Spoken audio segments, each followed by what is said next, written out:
Os Estados Unidos fizeram ataques, 2 só na última semana, contra o Irã. Ambos na mesma cidade, bombardearam Bandar Abbas. Houve ataques. No mais recente, o Irã diz que só uma pequena área de terra foi atingida, sem vítimas nem danos. Já os Estados Unidos afirmam algo completamente diferente. Dizem que atingiram lançadores de drones, de mísseis, e estão alegando legítima defesa, Larry. O CENTCOM também está envolvido. O Irã retaliou, de certa forma, como um aviso, mas, no fim das contas, Larry, o que realmente está acontecendo? Porque os Estados Unidos ainda estão nesse vai e vem, com todo esse memorando de entendimento. Tem muita desinformação circulando sobre isso.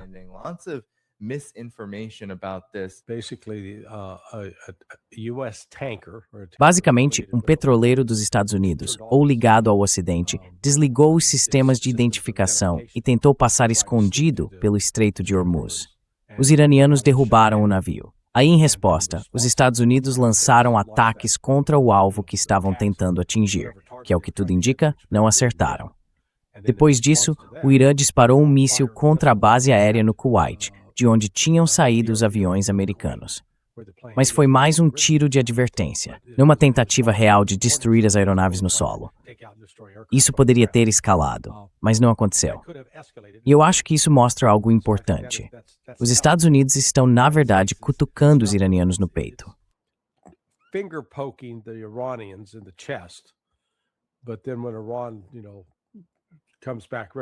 Mas aí, quando o Irã volta pronto para reagir, os Estados Unidos recuam. Então agora a gente está meio que nesse limbo, entre guerra e paz. Todo mundo está preparado, pronto para responder. Pelo que parece, os chineses têm conversado com os iranianos sobre estender o cessar-fogo por 60 dias. Pelo que eu entendi, o cessar-fogo atual não tinha um prazo definido, então esse pedido soa meio estranho. Os iranianos estão dispostos a fazer um acordo, mas eu ainda não vejo os Estados Unidos dispostos a aceitar os termos do Irã. E os termos do Irã têm sido bem claros. Eles querem que seus ativos sejam descongelados. Pelo menos aqueles que foram bloqueados por decreto presidencial, esses deveriam ser devolvidos.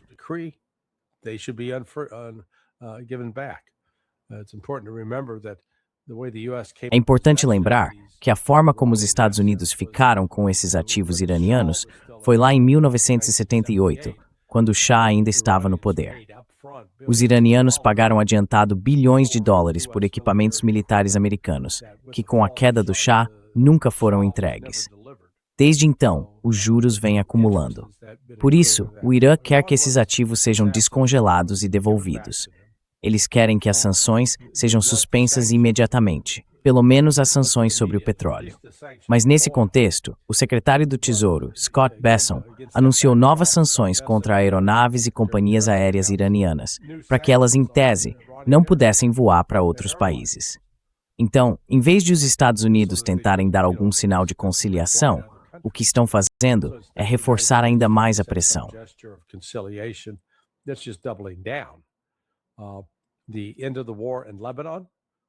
O fim da guerra no Líbano e o fim dos ataques contra os palestinos, essa é outra exigência firme do Irã.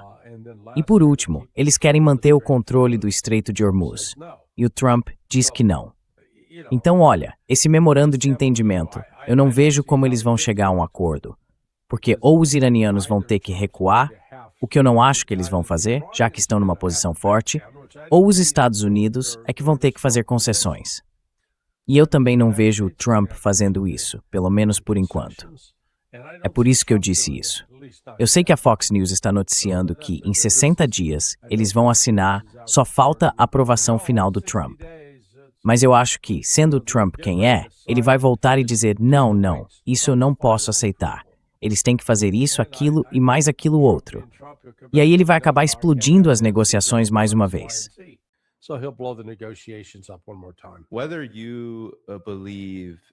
Você acha que essa guerra pode estar se transformando no que a gente viu acontecer na última semana? Quer dizer, o que estão chamando de ataques pontuais, daquele tipo em que, exatamente como você disse, os Estados Unidos atacam, o Irã reage, mas não passa disso, porque os Estados Unidos recuam e não escalam o conflito. Será que esse é o futuro da guerra? Talvez durante todo o mandato do Donald Trump. Porque, como você mencionou, é complicado. Esses são pontos de impasse. O Irã não está recuando. E esses são impasses para os quais o governo Trump, o próprio Donald Trump, não parece preparado nem disposto a aceitar.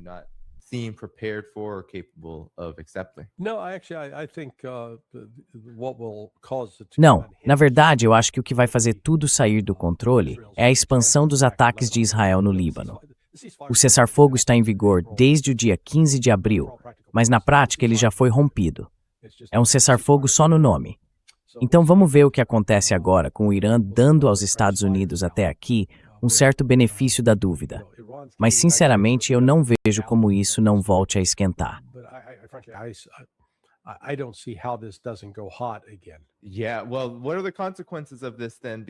Pois é.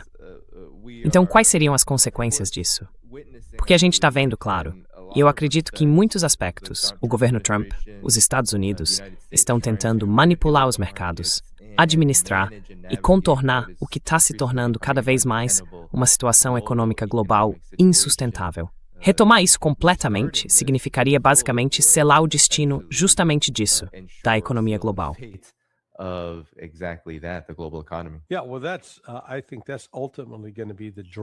É bom, eu acho que isso vai acabar sendo a força principal que vai levar a algum tipo de acordo ou a um acordo de cessar-fogo.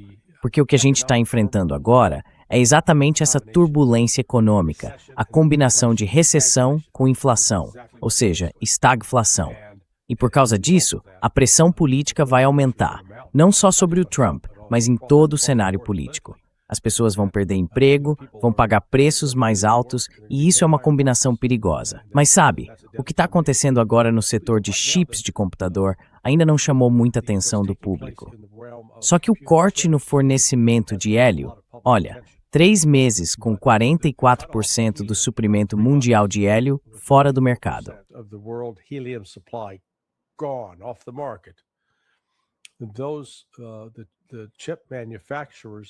Esses fabricantes de chips em Taiwan, especialmente, precisam de hélio, e eles não têm. A China, por outro lado, tem. E a produção de chips chinesa acelerou, enquanto a de Taiwan caiu. Os preços disso estão subindo de forma dramática, o que vai aumentar o preço dos iPhones e de vários tipos de computadores. O impacto para o consumidor, com esses preços mais altos, ainda não chegou de verdade. Mas quando chegar, vai ser pesado e vai causar perda de empregos. O caos econômico que vai surgir disso, com o fechamento do Golfo Pérsico, é algo que Trump e seus assessores ainda não sentiram. Mas isso vai virar um problema dentro de, no máximo, um mês.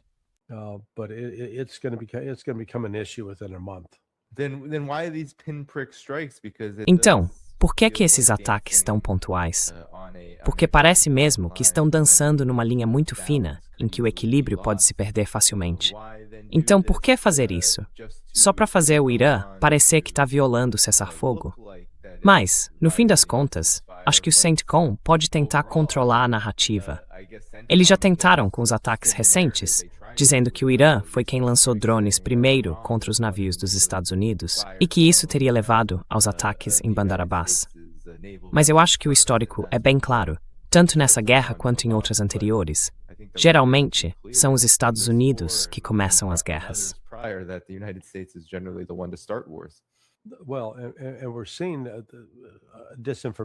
Pois é, a gente está vendo uma campanha de desinformação em todos os lados. Acho que foi no Financial Times, ontem ou anteontem, que saiu um artigo dizendo que existe uma grande divisão entre os líderes políticos do Irã e a Guarda Revolucionária, a IRGC. E olha, quando me mandaram isso eu tive que lembrar a pessoa. O presidente Pezeshkian lutou e trabalhou como médico da IRGC. Ele tratou soldados da Guarda Revolucionária durante a Guerra Irã-Iraque, lá nos anos 80. O ministro das Relações Exteriores, Arashi, também foi médico da IRGC. O presidente do parlamento, que é como o nosso presidente da Câmara, o Galibaf, era um quadro da IRGC. Ele lutou. Mojtaba Khamenei também lutou com a IRGC. Então o que eu quero dizer é que não existe essa divisão entre eles. Todos vêm do mesmo meio. São veteranos de combate, e isso é algo que eles têm em comum. Isso cria uma ligação que supera muitas diferenças que poderiam existir. Então, essa situação grande and for Hamilton's based strength in Milan. that there's this great division there. Speaking of Mohammad Ghalibaf, Falando sobre Mohammad Ghalibaf, ele não é só o principal negociador do Irã, mas agora também é o enviado iraniano em Pequim, na China. E você mencionou a China antes, e há relatos de que o Irã pode concordar em armazenar seu urânio enriquecido lá. A gente ouvia falar muito da Rússia, mas agora o nome da China está aparecendo. A China pode ser um possível destino.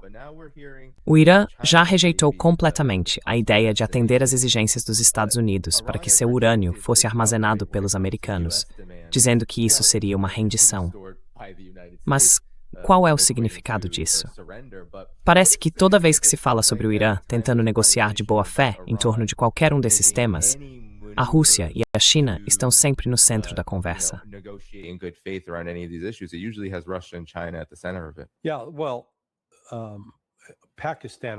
Pois é, também se falou que o Paquistão poderia ser um possível destino para o urânio enriquecido. Mas esse urânio enriquecido é só uma distração, uma cortina de fumaça. Não é o verdadeiro problema. Mesmo que o Irã não tivesse um programa nuclear, você acha que os Estados Unidos e Israel simplesmente ignorariam o Irã? Que estariam dispostos a conviver com ele? Nem pensar. Dentro de certos setores da sociedade americana, e isso aparece claramente nos textos e nas falas do Frank Gaffney, existe essa visão mítica de que todo o Islã se resume à lei da Sharia e a matar cristãos. E claro, segundo essa visão, seria isso mesmo, a imposição do domínio muçulmano sobre o mundo. That is the imposition of Muslim rule over the world. No, and you try to explain to the fool. Não, sabe? E você tenta explicar para o sujeito que, olha, os salafistas, os wahhabis, os deobandis, eles atacam o Irã porque veem o Irã como um país apóstata. Então ele se concentra nesse grupo muito específico de extremistas islâmicos como justificativa para os Estados Unidos tentarem destruir o Irã. E, de novo, retratam o Irã como se fosse um bando de fanáticos movidos só por fervor religioso, como se não houvesse nenhuma outra razão, o que simplesmente não é verdade. Mas esse tipo de mentira se espalha, as pessoas acabam acreditando, e aí os Estados Unidos agem de forma muito hostil em relação ao Irã. Towards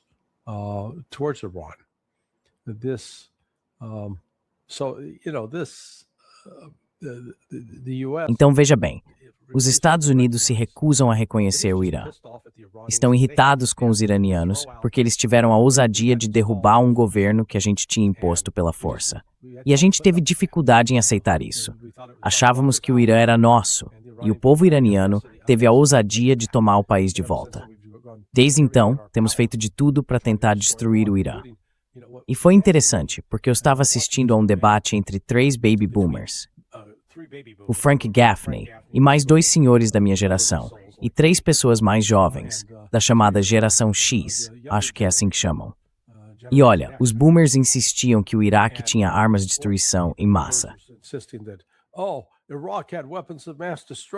A gente teve que parar eles. E por fim, uma pessoa da Geração X lembrou: fomos nós, os Estados Unidos, que fornecemos aquelas armas químicas, gás mostarda e um agente nervoso. Pois é, fomos nós que fornecemos isso, pelo menos os precursores. Demos aos iraquianos o que eles precisavam para fabricar essas armas. E depois transformamos tudo isso num grande motivo para ir à guerra com o Iraque por causa de armas de destruição em massa, que no fim das contas, nós mesmos ajudamos a criar. O que tem de errado nessa história?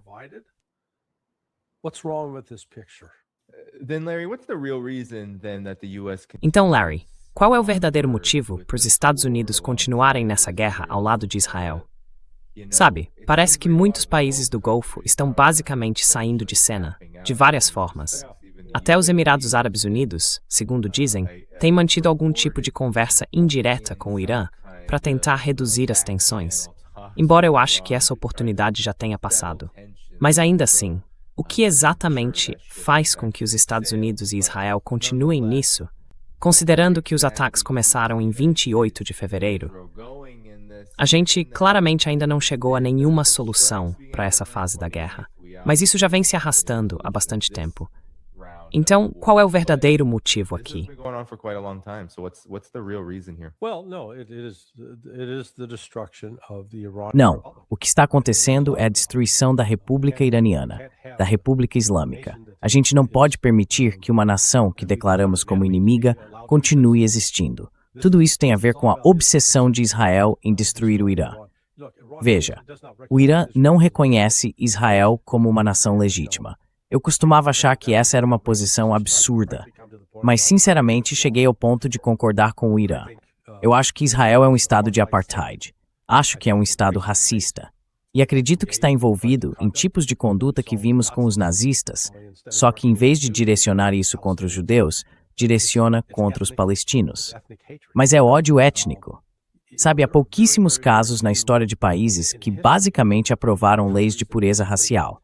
E foram raríssimos. Quer dizer, vimos isso com os nazistas, com as leis de Nuremberg. I mean, we saw it with the Nazis with the Nuremberg laws. But we've seen really an extension of that now in Israel. Mas a gente tem visto uma ampliação disso agora em Israel. Todo o conceito de aliar, de poder provar que você é judeu para ter o direito de voltar, não está ligado apenas a uma característica étnica ou biológica. Está mais ligado ao fato de que, mesmo que você tenha nascido de uma mãe judia e pela tradição judaica seja considerado judeu, se você se converter ao cristianismo, eles não deixam você entrar no país. E ao mesmo tempo, a gente gosta de se orgulhar do que chamamos de valores judaico-cristãos. Só que se associa o judaísmo ao cristianismo quando o judaísmo rejeita Jesus e chama a mãe dele, Maria, de prostituta.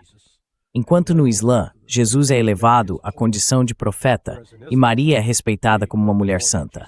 Então, na minha opinião, a gente precisa começar a falar em valores islâmico-cristãos e não em valores judaico-cristãos. Not Judeo-Christian values, in my view. Yeah, and Israel in particular. E Israel em particular, Larry, continua atolado em várias frentes, incluindo, e especialmente, a frente do Líbano, onde está cometendo atrocidades absolutas e prometendo cometer ainda mais, porque parece não conseguir avançar muito na guerra ativa contra o Hezbollah, que começou poucos dias depois dos ataques de 28 de fevereiro. Pois é.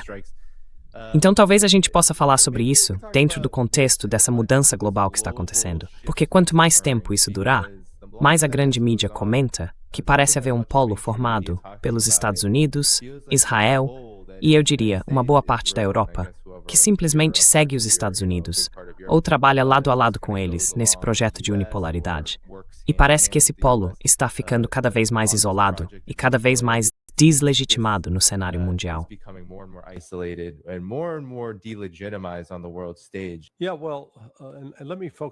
Certo. Deixa eu focar especificamente no que está acontecendo no Líbano com o exército israelense. A última vez que eles fizeram esse tipo de incursão, essa invasão no Líbano, foi lá em 2006. Aquilo durou cerca de 34 dias. E ao longo desse período, eles tiveram mais ou menos 121 soldados mortos e cerca de 1.200 feridos. 121 soldiers killed and about 1,200 wounded. So far in this latest round, and I'm not confident. Até agora, nessa nova rodada, e eu nem tenho certeza de que estamos recebendo números precisos, eles já têm tantos feridos quanto tiveram em 2006. Eles afirmam que só tiveram 20 mortos. Eu não acredito nisso, de jeito nenhum. Acho que o número de mortos é muito, muito maior por causa do uso de drones pelo Hezbollah. Então, o que estamos vendo é a limitação do poder de Israel em terra. Eles ainda mantêm uma vantagem clara no poder aéreo, mas estão matando civis de forma rotineira, e ninguém faz nada para impedir. Donald Trump poderia parar isso, mas não vai. E na minha opinião, esse aspecto da guerra é o que precisa chegar a uma conclusão antes que o conflito entre os Estados Unidos e o Irã seja resolvido.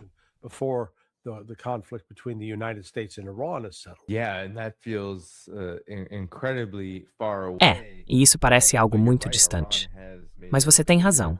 O Irã deixou bem claro que não pode haver, e eu acredito que isso veio diretamente do Irã, não pode haver mais combates na região se essa guerra for realmente acabar.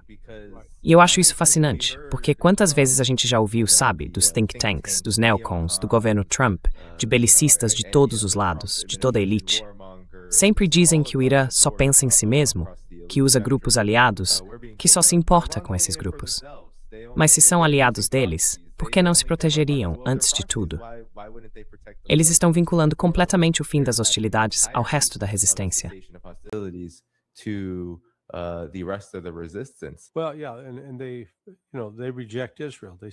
Pois é, eles rejeitam Israel. Não reconhecem Israel como uma nação legítima, do mesmo jeito que muita gente no mundo não reconhecia a África do Sul como um país legítimo quando vivia sob o apartheid. E é isso que estamos enfrentando aqui. O Irã é um dos poucos países no mundo que insiste que os direitos dos palestinos precisam ser protegidos, precisam ser respeitados. E se não forem, a guerra vai continuar. Os atos contínuos de assassinato de civis por parte de Israel são intoleráveis. E mesmo assim, até agora o mundo segue aceitando isso.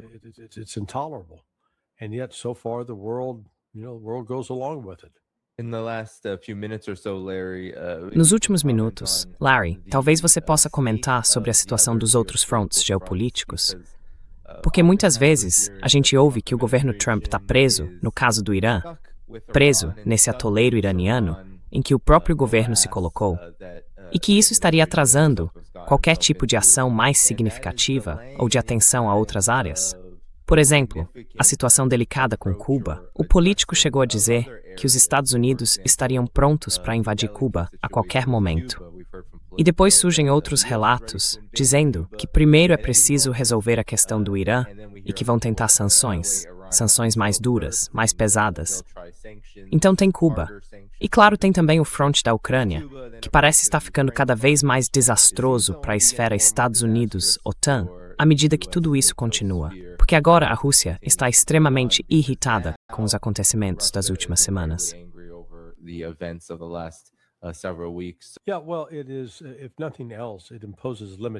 É bom, de qualquer forma, isso impõe limitações ao que os Estados Unidos podem fazer, especialmente em relação à Ucrânia e à Rússia. E também atrapalha qualquer plano de agressão americana contra a China, porque o uso de mísseis Tomahawk, JASSM e PAC-3 reduziu de forma drástica as capacidades dos Estados Unidos. O que isso acabou revelando são as limitações do poder militar americano, algo que eu acho a maioria das pessoas nunca imaginou que veria, porque sempre se basearam na ideia de que os Estados Unidos tinham um poder militar praticamente ilimitado.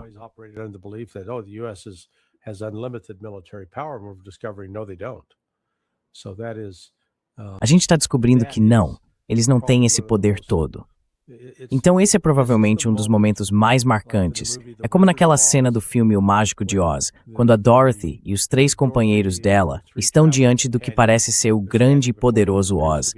E aí puxam a cortina e descobrem que é só um velhinho, um pregador itinerante escondido atrás dela. Ele não é tão poderoso quanto pareciam achar. É exatamente aí que a gente está. Estamos vivendo antes o nosso Mágico de Oz dos Estados Unidos. É isso que estamos passando agora.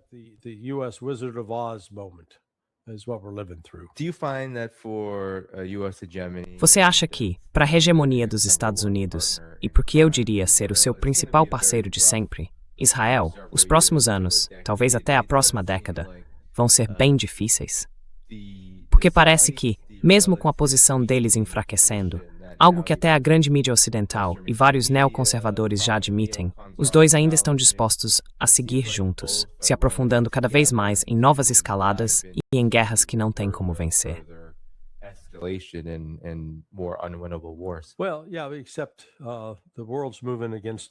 Bom, mas o mundo está se movendo contra eles.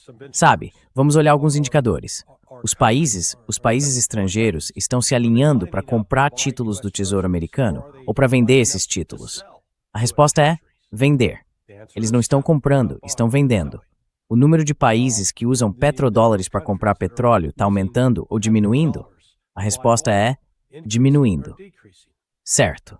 Então eu estou no grupo que acredita que o dinheiro é o que faz o mundo girar. E quando os Estados Unidos começam a mostrar sinais de que estão perdendo a supremacia financeira, tanto porque em vez de as pessoas comprarem títulos do Tesouro, estão se desfazendo deles e comprando ouro, quanto porque, em vez de os países dizerem, a gente precisa comprar petróleo em dólares, estão comprando em yuan chinês. Esses são sinais de que o mundo mudou. E não vai voltar a ser como era antes. The world has changed and it ain't going back to what it was.